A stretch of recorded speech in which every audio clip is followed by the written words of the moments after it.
Everyone, welcome to Tushala education. आज हम नए टॉपिक के बारे में, नए चैप्टर के बारे में डिस्कस करेंगे जिसका नाम है इलेक्ट्रोकेमिस्ट्री। कोई जानता है इलेक्ट्रोकेमिस्ट्री वर्ड से कुछ समझ में आता है? Electrical energy. इलेक्ट्रिकल एनर्जी और कुछ energy with electricity. Energy with electricity.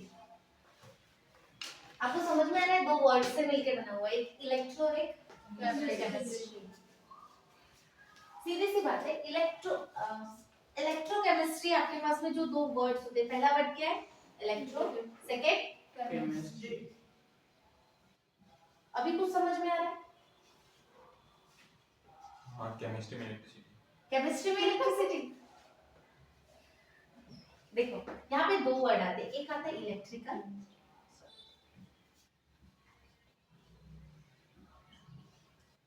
क्या आता है? इलेक्ट्रिकल। और केमिस्ट्री से डील करते हैं, उसमें क्या है? केमिकल। तो इससे मतलब क्या समझ में आ रहा है कि हम इसमें कुछ ना कुछ तो ऐसा पढ़ने वाले हैं जिससे या तो इलेक्ट्रिक एनर्जी केमिकल एनर्जी में कन्वर्ट हो, या केमिकल एनर्जी इलेक्ट्रिक एनर्जी में। दोनों वर्ड भी हो सकते हैं ना, या तो इलेक्ट्रिकल एनर्जी का कन्वर्जन काय में हो केमिकल एनर्जी में, या फिर केमिकल एनर्जी कन्वर्टेड काय में हो इलेक्ट्रिकल एनर्जी में। दोनों हो सकते हैं ना। क्योंकि अब सिंपल एग्जांपल, ड्राई सेल देखा है घर पे? देखा है ड्राई सेल? याद है? घड़ी घड़ी पे ना, घड़ी के अंदर सेल डालते हैं, वो क्या है? ड्राई सेल है ना। सेल सेल यूज की हो ना, वो वॉच के अंदर भी होते हैं, वो बटन टाइप के सेल। क्या होता है? सेल होते हैं। पर क्या होता है उसमें? कैसे क्या तुम्हारी वॉच चलती है? कुछ तो होता होगा। कौन सी एनर्जी? क्या energy? Chemical energy. Chemical energy. क्या होता है? केमिकल्स होते हैं, ग्रेफाइट्स वगैरह होता है। क्या होता है उससे? उनमें केमिकल रिएक्शन होता है। केमिकल रिएक्शन होने की वजह से इलेक्ट्रिसिटी क्या होती है? कंडक्ट होती है। क्या हो रहा है? केमिकल एनर्जी का कन्वर्जन हो रहा है इलेक्ट्रिकल एनर्जी में। हो रहा है ना? अब घर पे भी अगर हम बात करें, बटन चालू करो, घर पे करंट फ्लो होता है। आपके पूरे चीजें, जितने भी इंस्ट्रूमेंट्स है, जितने भी चीजें हैं, सब कैसे चलती है? इलेक्ट्रिक करंट से चलती है ना। तो क्या हो रहा है? इलेक्ट्रॉन फ्लो हो रहा है, इलेक्ट्रिसिटी वो जनरेट हो रही है ना। इसी चीज के बारे में हमें काय में डिस्कस करना है? इलेक्ट्रोकेमिस्ट्री। कि सेल्स कैसे होते हैं, सेल कैसे इलेक्ट्रिक एनर्जी बनाते हैं, कैसे बाकी instrument with the help of cells कैसे रन करते हैं। जैसे कि आपको पता है गाड़ियों में, ट्रक्स वगैरह या फिर हमारी नॉर्मल स्कूटी, उसमें भी बैटरीज लगी होती है सेल्फ चालू करने के लिए। होता है ना, उसमें भी कोई लिक्विड होता है अपने आप। तो मतलब जब भी आप सेल्फ चालू करते हो, ऑटोमेटिकली सेल्फ में इलेक्ट्रिक एनर्जी मिलती है ना आपको, और वो चालू होता है ना। तो कुछ तो होता होगा ना मैकेनिज्म, कि वो सेल के अंदर का कुछ इस वे से कि वो कैसे इलेक्ट्रिसिटी जनरेट करता है। ये सब चीजें डिस्कस हम कहाँ करेंगे? इलेक्ट्रोकेमिस्ट्री में। काय कैसे बन के वर्ड से बना हुआ है? Electro plus chemical. मतलब इलेक्ट्रिकल को हम कैसे केमिकल में कन्वर्ट करते हैं, केमिकल एनर्जी से हम कैसे इलेक्ट्रिकल एनर्जी को जनरेट करते हैं। क्लियर हो रहा है? सबसे पहले electrochemistry is the area of chemistry which is concerned with the interconversion of chemical and electrical energy। क्या कर रहा है? इंटरकन्वर्जन कर रहा है, chemical to electrical, electrical to chemical. समझ में आ रहा है? सीधा इलेक्ट्रोकेमिस्ट्री में हम क्या डील करेंगे? केमिकल टू इलेक्ट्रिकल के बारे में। क्लियर हो रहा है? Electrical conduction. मुझे एक बात बताओ, अगर इलेक्ट्रिसिटी है, उसको कंडक्ट करने के लिए तो कुछ चाहिए। घर पे क्या लगे होते हैं? वायर्स लगे होते हैं, इलेक्ट्रिसिटी फ्लो होती है। तो इलेक्ट्रिक कंडक्शन के लिए भी कोई सब्सटेंस जरूरी होता है जो क्या कर सके? कंडक्ट कर सके इलेक्ट्रिसिटी को। क्लियर है? तो कंडक्टर क्या है? अ चार्ज ट्रांसफर और flow electricity occur through the substance called conductor। एक कंडक्टर मीडियम लगेगा। अब हमारे घर में हम एल्यूमिनियम वायर्स लगाते हैं, क्या करता है? बोर्ड स्विच यहाँ पे, लाइट वहां जलाना है, तो कैसे कनेक्ट करते हो? एक कंडक्टर एक मीडियम से कनेक्ट करते हो। वो मीडियम कैसा होता है? क्या कर रहा है? आपके जहां का इलेक्ट्रिक एनर्जी का सोर्स है, वहां से आपको जहां तक, अगर लाइट को, अगर समझो मुझे जैसे 3 रूम है, मुझे 3rd रूम में जलाना है, और इलेक्ट्रिक का जो जनरेशन है वो यहाँ पे है, सोर्स यहाँ है, तो मुझे क्या करना पड़ेगा, कंडक्टर यहाँ से मुझे फ्लो करके तीसरे रूम में लेके जाना पड़ेगा। तो फ्लो करने के लिए कोई ना सब्सटेंस लगेगा, कोई मीडियम लगेगा, उसी को हम क्या बोलते हैं, कंडक्टर। जो क्या करता है, चार्ज को फ्लो करके लेके जाता है, मतलब इलेक्ट्रॉन्स को क्या लेके जाता है, फ्लो करके लेके जाता है, उसी को हम क्या बोलते हैं, कंडक्टर। हो सकते हैं कंडक्टर अलग अलग। क्लियर है? तो सबसे पहली चीज, अगर इलेक्ट्रिक कंडक्शन की बात करें तो हमारे पास में कंडक्शन के दो मीडियम है, एक तो है मैकेनिकल कंडक्शन और सेकेंड इलेक्ट्रोलाइटिक या फिर आयोनिक कंडक्शन। सबसे पहले मेटालिक, मेटालिक से ही समझ में क्या है, मेटल, मेटल करेगा, है ना, मेटल्स करते हैं ना, metals conduct, good conductor of heat and electricity होते हैं। मेटल से जो मतलब इसमें क्या होता है, मैकेनिकल कंडक्शन में डायरेक्ट फ्लो ऑफ इलेक्ट्रॉन होता है, किससे, through, with the help of metals. Metals क्या करते हैं, मेटल डायरेक्ट करते हैं फ्लो, किसको, इलेक्ट्रॉन। इलेक्ट्रॉन फ्लो होंगे तो इलेक्ट्रिसिटी जनरेट होगी ना, इलेक्ट्रिसिटी जनरेट होगी, इलेक्ट्रॉन ऐसे फ्लो होगी, इलेक्ट्रिसिटी इस अपोजिट डायरेक्शन में होगा। तो मतलब क्या होगा, मैकेनिकल कंडक्शन क्या है, मेटल के थ्रू डायरेक्ट किसका फ्लो हो रहा है, इलेक्ट्रॉन। सेकंड क्या है, इलेक्ट्रोलाइटिक या फिर आयोनिक कंडक्शन। अब इसमें क्या होता है, किसी सॉल्यूशन में किसके थ्रू इलेक्ट्रिसिटी जनरेट होती है, आयंस के मूवमेंट पे, किसके, आयंस जब मूव करता है तब भी क्या होती है, इलेक्ट्रिसिटी जनरेट होती है। जो आयन के मूवमेंट पे जो इलेक्ट्रिकल जनरेशन होगा उसको हम क्या बोलेंगे, इलेक्ट्रोलाइटिक या फिर आयनिक कंडक्शन। और जो मेटल के थ्रू की जो डायरेक्ट फ्लो ऑफ इलेक्ट्रॉन होगा वो क्या होगा, मैकेनिकल कंडक्शन। कोई डाउट कंडक्शन में? चलो नेक्स्ट, अब सीधी सी बात है, कंडक्टर है, कंडक्टर के भी अलग अलग कंडक्शन के लिए मीडियम्स लगेंगे। तो दो टाइप के हमारे पास में, नॉन इलेक्ट्रोलाइट और इलेक्ट्रोलाइट। इसको हमने पहले भी डिस्कस किया हुआ है, ionic equilibrium, electrolyte, non electrolyte. सबसे पहले देखो इन दोनों की डेफिनेशन ऑफ आयनिक, अगर देखो आपको पूछा है आयनिक इक्विलिब्रियम से भी अगर आपको आया है तो आप उसकी वाली वहां की भी डेफिनेशन इलेक्ट्रोलाइट्स और नॉन इलेक्ट्रोलाइट्स में लिख सकते हो, चाहे यहां से लिखो चाहे वहां से लिखो, दोनों ही क्या है, करेक्ट है। क्लियर है? Non electrolyte, conductivities of this solution are nearly same as the water. मतलब कैसा, नॉन इलेक्ट्रोलाइट क्या होता है, इलेक्ट्रोलाइट्स डेवलप नहीं हो रहे, सिंपल, इनका क्या है, पानी के इक्वल में इनकी क्या होती है, कंडक्टिविटी। जितना पानी कंडक्ट कर सकता है इतने वो भी कर सकते हैं। अगर मैंने वाटर में उनको मिला दिया, फॉर एग्जांपल मैंने यूरिया को मिला दिया या फिर सुक्रोज को मिला दिया, उसकी कंडक्टिविटी में कोई चेंज नहीं आएगा, जैसे पानी की पहले थी वैसे अभी भी उसकी। तो ऐसे करना, ऐसे सब्सटेंस को हम क्या बोलते हैं, नॉन इलेक्ट्रोलाइट। जो इलेक्ट्रिसिटी का कंडक्शन किसके इक्वल हो जाता है, उनके वाटर में, nearly same as water. Clear है? एग्जांपल कौन कौन से आ जाते हैं, यूरिया एंड सुक्रोज। क्लियर है? Next, electrolyte, conductivities of their aqueous solution are higher than water. मतलब अगर इनका हमने एक्वस सॉल्यूशन बना दिया तो इनका जो कंडक्टिविटी है पानी से क्या होगी, ज्यादा होगी, क्या होगी, हायर देन वाटर। और इनकी कैसी थी, सेम एज वाटर, मतलब पानी की जैसी। और इनके एक्वस सॉल्यूशन की कैसी है, हायर देन वाटर। उनको हम क्या बोलेंगे, इलेक्ट्रोलाइट्स।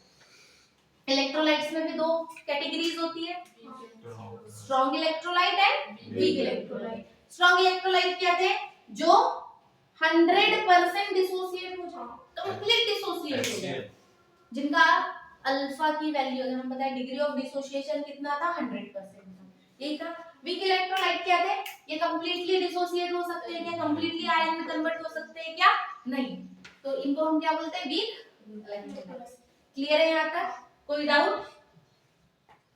पक्का? स्ट्रॉन्ग इलेक्ट्रोलाइट, वीक इलेक्ट्रोलाइट, इसके पहले भी हमने डिस्कस किया हुआ है।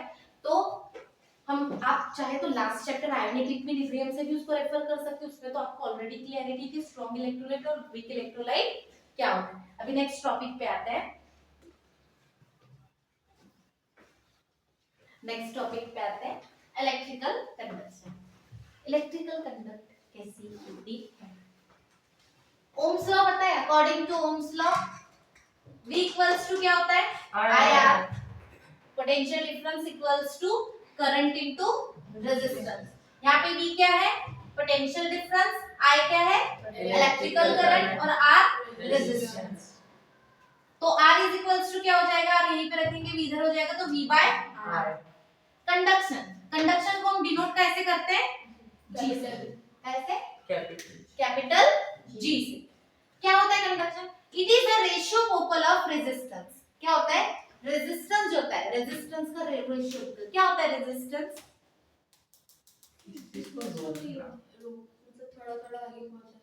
थोड़ा थोड़ा आगे पहुंचाना कैसे, रेजिस्टेंस से क्या समझ में आता है, कोई भी चीज क्या कर रही है रोक रही है, किसको रोक रही है करंट को फ्लो होने से रोक रही है। क्लियर है, तो कंडक्शन अगर जितना कम, सीधी सी बात है, अगर कंडक्शन बढ़ रहा है तो रेजिस्टेंस कम होगा, अगर रेजिस्टेंस बढ़ेगा कंडक्शन कम होगा, क्योंकि भाई रेजिस्टेंस रोकने वाली पावर अगर ज्यादा है तो कंडक्टिविटी कम होगी ना।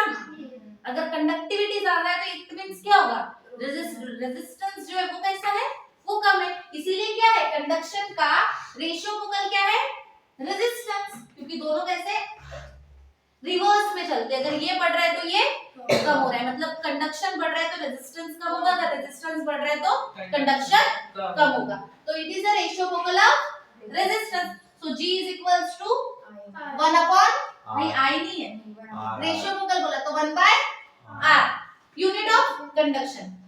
यहां देखो I बार R। मुझे एक बात बताओ, रेजिस्टेंस, रेजिस्टेंस का यूनिट क्या है ओम। तो ये अगर रेशियोपोकल है तो ये भी तो ओम भी रेशियोपोकल होगा, तो क्या हो जाएगा यूनिट ऑफ रेजिस्टेंस क्या है ओम। तो ओम इनवर्स में जाएगा, क्या हो जाएगा ओम इनवर्स।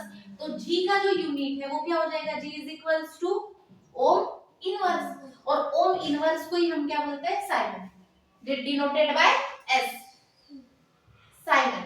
क्या बोलते हैं siemens. It means S equals to ohm inverse.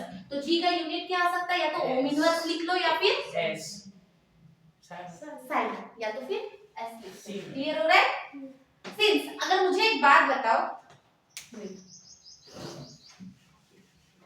R is equals to V by I होता है, I equals to V by I।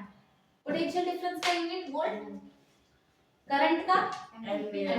Clear हो रहा है। अगर मुझे G के लिए निकालना है, G क्या है I बाय R, तो मैं अगर लिखूं तो क्या हो जाएगा 1 बाय V बाय I। अब R की जगह पे लिखेंगे ना, तो क्या हो जाएगा I बाय V। तो I का यूनिट क्या है एम्पियर, और इसका वोल्ट, तो क्या हो जाएगा G का एक और यूनिट क्या आ जाएगा एम्पियर पर वोल्ट। क्लियर हो रहा है, यहाँ तक किसी को कोई डाउट पक्का। यूनिट ऑफ G और क्या हो सकता है, एक ये हो सकता है, एक ये हो सकता है। क्लियर हो रहा है, यहाँ तक कोई डाउट नहीं। हम और थोड़ा चेंज करते हैं। मुझे एक बात बताओ, I इक्वल्स टू क्या होता है, यहाँ लिखा I इक्वल्स टू क्या होता है R upon V। इसके अलावा भी कोई फॉर्मूला है ना, चार्ज बाय टाइम। चार्ज का यूनिट क्या है,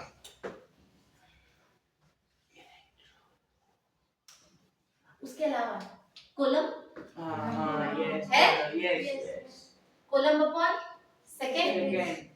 पक्का, ये कहेगा I का है। तो अगर मुझे R की जगह पे पुट करना है तो R के लिए क्या हो जाएगा V upon V by I होता है ना, I। तो अगर मैं I की जगह पुट करूं, पोटेंशियल डिफरेंस का क्या है वोल्ट, और I का C बाय S, तो क्या हो जाएगा V by C by S होगा। S ऊपर जाएगा तो रेजिस्टेंस के लिए क्या चले जाएगा V सेकेंड पर कॉलम पर। क्लियर हो रहा है। तो वही अगर रेजिस्टेंस के लिए, अगर G के लिए फिर से अगर मुझे यूनिट लिखना है तो क्या हो जाएगा 1 upon V 1 अपॉन R होता है, तो क्या हो जाएगा कोलम्ब पर वोल्ट इनवर्स पर कूलम पर सेकेंड, रिवर्स जाएगा तेरे बाबा, 1/r। तो ये यूनिट को अगर मैं लिखूं तो क्या हो जाएगा 1/vs बाय c, c ऊपर जाएगा तो क्या हो जाएगा c पर vs पर कूलम पर सेकेंड, यही होगा ना? किसी को डाउट नहीं? पक्का क्लियर है? यूनिट ऑफ जी हमारा पहला कौन सा आया? S साइमन ओम इनवर्स, उसके बाद ampere per volt ampere per volt inverse. उसके बाद coulomb volt inverse second inverse. Clear है? कोई डाउट?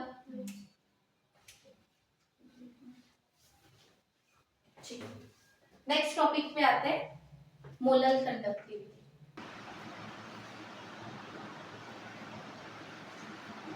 नेक्स्ट टॉपिक है कंडक्टिविटी। अब सबसे पहली चीज कंडक्टिविटी को समझते हैं कि कंडक्टिविटी क्या है।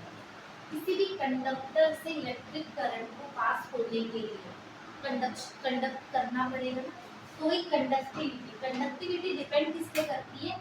यूनिट एरिया ऑफ, मतलब क्रॉस सेक्शन एरिया पे डिपेंड करती है, मतलब कितने एरिया में उसको फ्लो ऑन होना है उसके ऊपर क्या डिपेंड करती है? कंडक्टिविटी को डिनोट करते हैं हम के से।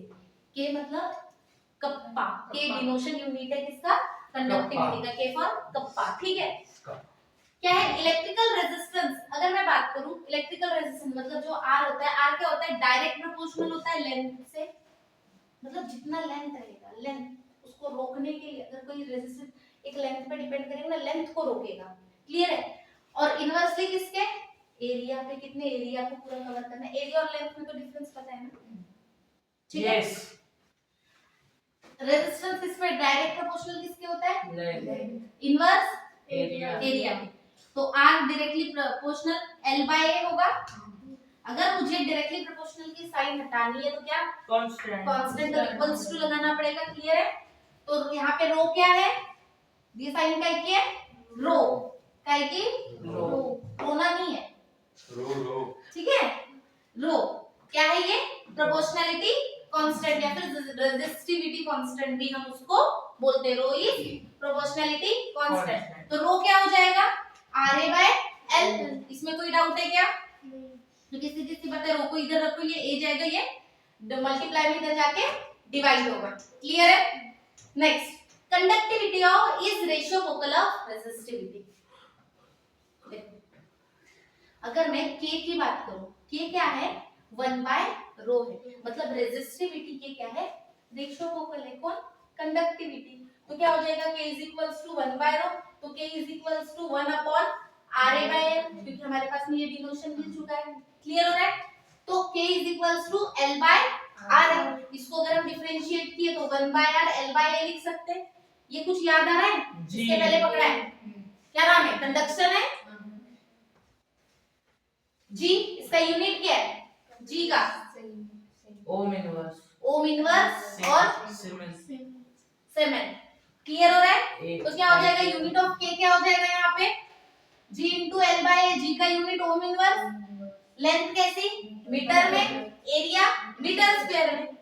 कैंसिल होगा, क्या होगा? Ohm inverse metre inverse. अगर रो के लिए यूनिट निकालने की बात करें तो क्या हो जाएगा? यहाँ देखो, आर का यूनिट ओम आर कूलम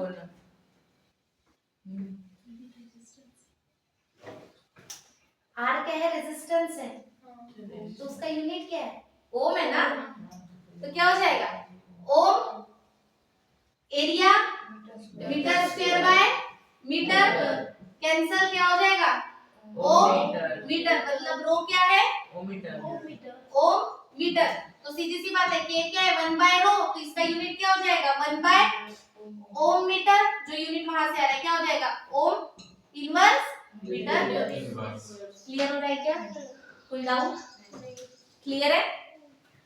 अगर एग्जाम में आता है कंडक्टिविटी को, क्या आ सकता है आपको? कंडक्टिविटी की डिफाइन द टर्म आ सकता है कि कंडक्टिविटी होती क्या है, तो आपको सीधा क्या बताना है? Conductivity, the conductivity of the electrical conduction of conductor is the unit length and the unit area of cross section. दिख रहा है, unit length and unit area of cross section. पर उसके पहले क्या है, कंडक्शन। क्या है, कंडक्शन। तो क्या होगा, कंडक्टिविटी क्या है, कंडक्टिविटी इज द, सीधा अगर हम बोले conductivity is the conduction of per unit area of per unit sorry unit length of per unit area of cross section. मतलब जो कंडक्शन रहेगा उसके लेंथ के एरिया के क्रॉस सेक्शन के इक्वल क्या रहेगा, हमारी कंडक्टिविटी। फॉर एग्जांपल एक देखो यहाँ पे, अगर मैं बोलूं मैं एरिया को 1 कंसीडर करूं और लेंथ को अगर 1 कंसीडर करूं तो क्या हो जाएगा, कंडक्टिविटी किसके इक्वल चले जाएगी, जी के जाएगी। कैसे, one by one 1 into g g। एक एग्जांपल से, ये वायर है फॉर एग्जांपल, इतने एरिया में मुझे कंडक्ट करना है, तो ये क्या हो जाएगी, लेंथ क्वांटिटी होगी, ये क्या हो जाएगी, लेंथ, और ये पूरा क्या हो जाएगा उसका एरिया हो जाएगा। अगर मैं इन दोनों को 1 कंसीडर करूं, देखो एक बात याद रखना, कंडक्टिविटी वॉल्यूम पे डिपेंड करती है। क्यों, क्या देखो, लेंथ क्या है, एरिया क्या है, मीटर स्क्वायर। दोनों को अगर मैं करूं तो क्या होगा, मीटर क्यूब। मीटर क्यूब क्या है, वॉल्यूम। क्लियर हो रहा है क्या। तो सीधी अगर हम बात करें तो कंडक्टिविटी किसके डिपेंड करेगी, डायरेक्ट वॉल्यूम पे। क्लियर हो रहा है, तो मतलब अगर मैं इसको 1 कंसीडर करूं और इसको भी 1 कंसीडर करूं तो डायरेक्टली क्या हो जाएगा, कंडक्टिविटी किसके इक्वल हो जाएगी, जी के। जी मतलब कंडक्शन, जितना कंडक्शन उतनी कंडक्टिविटी।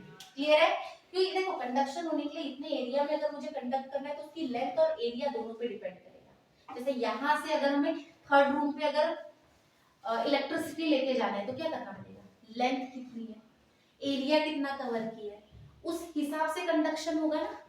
अगर हमारे पास में उतना कंडक्शन के लिए एनर्जी नहीं है तो ट्रांसफर होगी क्या। क्लियर हो गया, तो डिपेंड क्या पे करेगा, कंडक्टिविटी जी कंडक्शन पे, साथ में लेंथ पे, पर और क्रॉस सेक्शनल एरिया पे। क्लियर हो गया, कोई डाउट। नेक्स्ट आते हैं हम मोलर कंडक्टिविटी।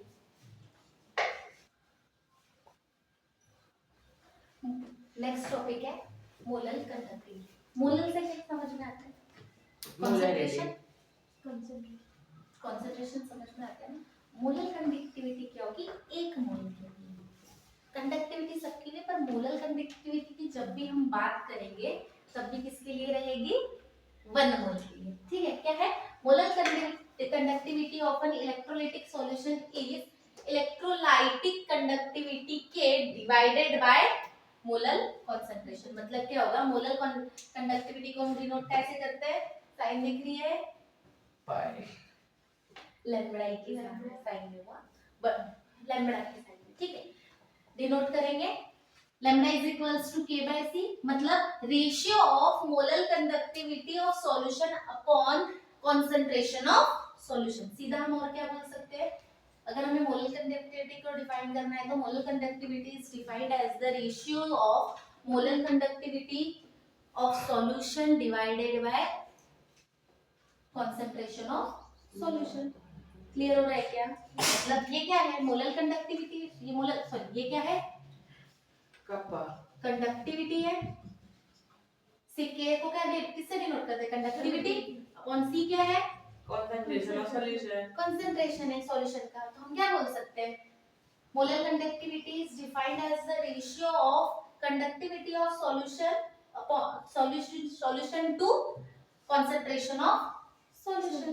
क्लियर हो रहा है, तो क्या हो जाएगा, lambda is equals to k by c। अगर मैं यूनिट की बात करूं, ठीक है, मोलर कंडक्टिविटी का यूनिट क्या हो जाएगा, k का यूनिट क्या है, साइमन पर साइमन पर मीटर, या फिर मीटर को अगर मैं और कन्वर्ट करूं सेंटीमीटर में ले लूं तो क्या हो जाएगा, साइमन सेंटीमीटर इनवर्स। क्या है, साइमन सेंटीमीटर इनवर्स। साइमन में ओम इनवर्स सेंटीमीटर इनवर्स बोल सकते हैं ना। अब कंसंट्रेशन क्या है, कंसंट्रेशन का यूनिट क्या है? मोल पर centimetre cube Yes, litre. yes, yes, molarity. Clear हो रहा है? क्या हो जाएगा? सेंटीमीटर के ऊपर जाएगा, इसको मैंने ऊपर लिया कट जाएगा. तो सेंटीमीटर स्क्वायर हो जाएगा। Yes. मोल इनवर्स में चले जाएगा तो क्या हो जाएगा? Simon centimetre centimetre cube square minus square. नहीं होगा ना, क्या एक होगा? मिनट। कितने लोग स्क्वायर के साथ में और कितने लोग नहीं होगा के साथ में? -4 अरे बाबा, फोर ये ऊपर जाएगा ना। चलो मैं पूरा लिखवा दूं, देख इधर, ठीक है? Into centimetre cube upon mole, ये इससे कैंसिल होगा, क्या हो गया? Simon centimetre square mole inverse. Clear हो रहा है क्या? ऊपर जाएगा तो कोई चेंज नहीं होगा। अरे बाबा, दोनों डिवीजन भाई Oh, डबल yes. है, डबल डिनोमिनेटर है. क्या होते हैं? इतना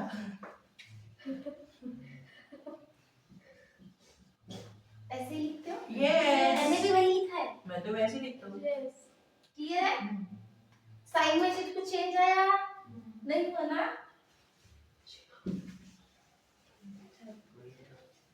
क्लियर है? ये डन है तो यूनिट क्या हो जाएगा मोलर कंडक्टिविटी का? Simon centimetre square mole inverse. Clear हो रहा है क्या?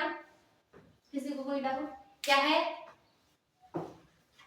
क्या है molar conductivity? Ratio of conductivity divided by concentration of solution. Unit क्या आएगा? Siemens centimetre square mole inverse. Clear है? Same relation between conductivity and molar conductivity. K is a conductivity and lambda is molar conductivity। तो क्या है? हमें तो पता है ना, we know that molar conductivity is equals to K by C। Yes. कोई doubt? Let concentration of the solution is concentration mole per liter होता है ना? concentration किस टर्म में होता है हमारा? मोल पर लीटर में होता है। लीटर मतलब 1000 ml। 1000 ml को 1000 सेंटीमीटर क्यूब भी बोल सकते हैं। इसमें कोई डाउट?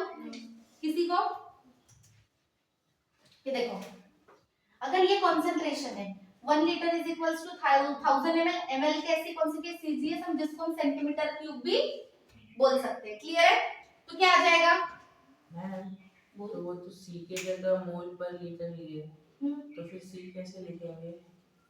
कंसंट्रेशन का टर्म को नहीं हटाना है।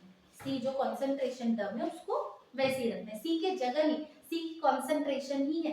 कंसंट्रेशन का यूनिट मोल पर लीटर है। कंसंट्रेशन का यूनिट क्या है? मोल पर लीटर है ना? तो मोल पर लीटर मतलब मोल पर 1000 सेंटीमीटर क्यूब हो जाएगा। अगर मैं इस 1000 सेंटीमीटर क्यूब को अगर ऊपर लेके जाऊं, क्या हो जाएगा? K into 1000 centimetre cube. कोई डाउट? 1000 K अपॉन C, ये ऊपर जाएगा, क्या हो जाएगा? Mole inverse centimetre cube. अगर किसी ने रिलेशन पूछा तो सीधा क्या लिखोगे? Molar conductivity is equals to 1000 K upon C। Clear हो रहा है क्या? रिलेशन अगर आया तो। और ये क्या है? यूनिट के बेस पे मोल इनवर्स पर मोल इनवर्स सेंटीमीटर क्यूब। क्लियर हो रहा है क्या? क्लियर है? कोई डाउट? पक्का?